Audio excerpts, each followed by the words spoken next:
Frédéric Abatiello a 3 jeunes enfants et me demande d'ajouter des chambres à l'étage. Je ne sais pas ce qu'il prépare avec sa copine, mais quelque chose me dit qu'ils seront très occupés prochainement. La section qu'il souhaite raménager comprend un espace bigénération avec une chambre, mais son souhait c'est d'utiliser cette zone pour avoir un total de 6 chambres à l'étage. Premièrement, Frédéric, je te propose de conserver la salle de bain et la buanderie au même endroit, histoire de minimiser les travaux.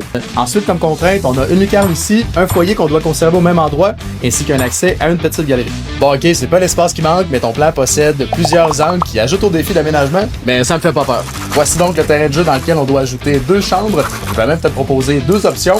Et en attendant, je t'invite à liker la page de Lego Architecture pour tout savoir sur l'architecture résidentielle. Pour la première chambre, je vais utiliser l'espace ici. Considérant que l'accès se fait par le corridor, je vais poursuivre le mur juste ici. Pour créer une chambre de bonne dimension, le rangement que tu avais déjà devient son propre walk-in. Pour la seconde chambre, je dois poursuivre ton mur ici à cause de la lucarne, mais je te le dévie pour créer un grand rangement mural. L'autre chambre peut alors prendre place ici avec son propre walk-in, et la pièce du foyer devient un séjour familial ou une salle de jeu pour les enfants, proche de leur chambre, mais loin de la tienne. Sinon, peut-être que tu préférais que le séjour soit la pièce qui donne accès à la petite galerie. On peut alors faire l'inverse, une chambre avec le foyer et un walk-in, et le séjour avec la galerie placée encore plus au cœur des chambres des enfants. Le séjour foyer ou le séjour galerie, dis-nous laquelle des deux versions tu préfères.